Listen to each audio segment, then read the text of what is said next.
सुना था तुम परम ज्ञानी हो बुद्ध। जान के आश्चर्य हुआ कि कांटा तुम्हें भी चुभता है। अब तो गली गली ये बात ना उठेगी कि तुम तो कोई पहुंचे हुए महात्मा हो। ये कांटे हमने बिछाए हैं। इस गांव में तुम्हारा स्वागत नहीं। हर दिन अनाज भिक्षा में मांग कर ले जाते हैं। चलो चलो, दूसरे गांव का रास्ता लो। मेरा आप लोगों से अनुरोध है कि मुझे अपने गांव में भिक्षाटन करने दें।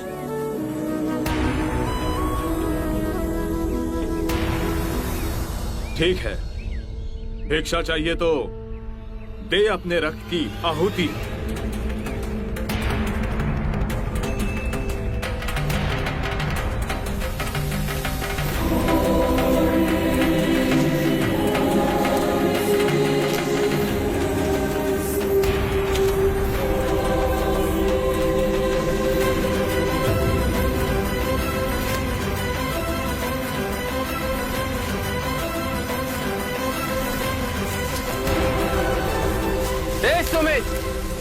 रास्ता बुहारा तो इस गांव से तेरा दाना पानी उठ जाएगा।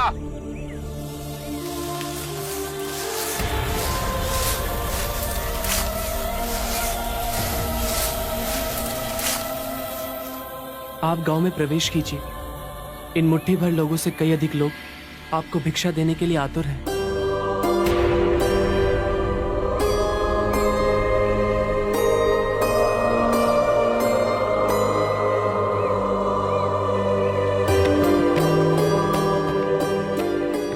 आप मुझे ना छुए। हाँ? नहीं तो मेरी छाया भी पड़ी, आप दूषित हो जाएंगे। क्यों दूषित हो जाऊंगा मैं? तुम भी हम सभी की तरह मनुष्य ही हो, और एक मनुष्य का स्पर्श दूसरे मनुष्य को कैसे दूषित कर सकता है? केवल लालच, घृणा, मोह, तृष्णा हम ही मनुष्य को दूषित करते हैं। और तुम जैसा मनुष्य जिसमें इतना प्यार भरा हो, वो केवल दूसरों को सुख ही दे सकता है, दुख नहीं। कैसे महात्मा हो तुम? तुम्हें तो जाति वर्ण का ज्ञान भी नहीं है। चोला पहने कोई सन्यासी नहीं होता। अरे पाखंडी हो तुम, पाखंडी। जो मानव से उसकी मानवता को छीनता है, पाखंडी वो होता है। यदि मुझे पाखंडी कहे आप सभी को संतोष मिलता है तो ये उचित है, परंतु इस मनुष्य में भी हमारी तरह प्राण बसे। इसे नीचा कहे, इसका तिरस्कार करना सबसे बड़ा पाखंड है। यदि जानते नहीं हो तो मैं बता दूं, ये धर्मशास्त्र है। पाखंड कैसे हुआ? जिस मिट्टी से सारी मानवता का सृजन हुआ, उसी से इसका भी हुआ। मानव और मानव में भेद कर आप सृजनकर्ता पर कीचड़ उछाल रहे हैं। यदि हम आकाश में कीचड़ उछालेंगे तो आकाश तो ऊंचा ही रहेगा, परंतु कीचड़ वापस हमारे ऊपर ही गिरेगा। आकाश ने तो भेद नहीं किया, वो हम सभी को एक पिता समान ढके हुए है। ये धरती धान उपजती है, इसने हमारे साथ भेदभाव नहीं किया। ये हवा हम सभी के लिए समान बहती है। पानी हर प्यासे की तृष्णा को बुझाता है। जब प्रकृति भेदभाव नहीं करती तो हम मनुष्य में भेदभाव क्यों करते हैं? यदि ऐसा है तो इसे संघ में भिक्षु क्यों नहीं बनाते? बहुत अच्छा सुझाव दिया आपने। सुनीत, क्या तुम भिक्षु बनना चाहोगे? मैं अछूत, आप जैसे महात्मा का भिक्षु मैं इस योग्य नहीं हूं। जो मनुष्य दूसरे मनुष्य की पीड़ा को देख व्यथित हो जाए, उससे उत्तम कोई दूसरा नहीं। मैं बुद्ध स्वागत करता हूं सुनीत का हमारे भिक्षु संघ में।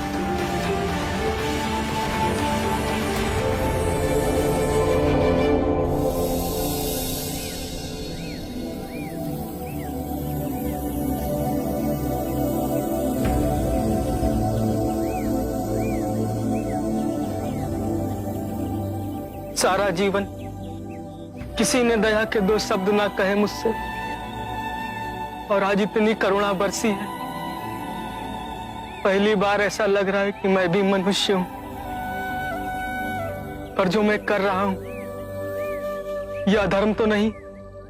जो अधर्म आज तक हुआ वो अब नहीं होगा। हर मनुष्य में चेतना का द्वार है, बस उसे ही अपनी संभावना को पाना है, अपनी गरिमा पे पुनः लौटना है। मेरा मार्ग प्रेम का है, तो वहां सबका सत्कार है। गंगा, यमुना, ऐरावती, सरयू, माही, ये सब नदियां हैं, और ये सब अंत में वह सागर में मिल जाती हैं। वहां उनका ना भेद होता है, ना ही नाम।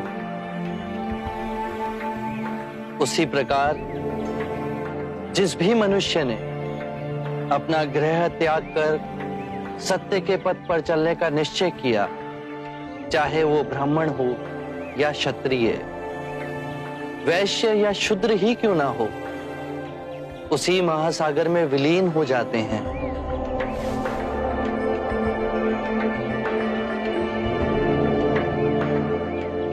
हर मनुष्य के अश्रुओं में नमक होता है, उसके लहू का रंग लाल होता है। ये भेद मनुष्य ने मनुष्य को उत्प्रेरित करने के लिए बनाए। आज मैं इन भेदों को काटता हूं। आज सुनीत को दीक्षा देना क्रांतिकारी होगा। हम पर बहुत से संकट आएंगे, हमें और तिरस्कृत किया जाएगा, पर सत्य आने वाली आंधी के सामने अडिग रहेगा।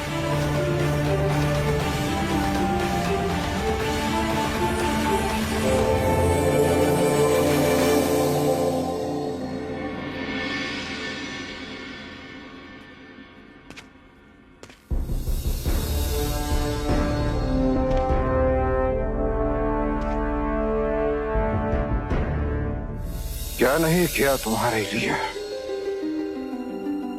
नई नगरी बनवाई, रोगियों से दुखियों से तुम्हें दूर रखा, गणिकाओं के बहुपाश में तुम्हें बांधने का प्रयास किया, जिससे तुम वैराग्य से दूर रहो। यशोधरा से विवाह करवाया, उससे पुत्र हुआ, परंतु मैं तुम्हें पा न सका। तुम बुद्धि। महाराज, महाराज, आप क्या कर रहे हैं? आपको वैद्यराज ने विश्राम करने के लिए कहा था। देख नहीं रही हो, मैं सिद्धार्थ से बात कर रहा हूं। महाराज, ये केवल मिट्टी की एक मूर्त है, सिद्धार्थ नहीं। हम भी तो इसी मिट्टी की मूर्त है। एक दिन इसी मिट्टी में मिलना है।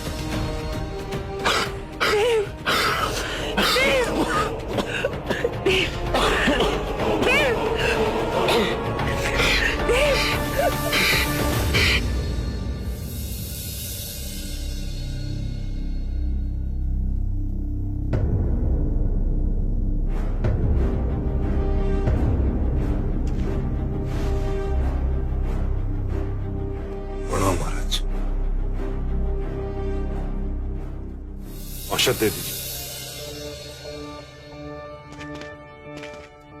महाराज की दशा अत्यंत गंभीर है। मेरे विचार से आपको बुद्ध और सारे युवराजों को शीघ्र बुला लेना चाहिए।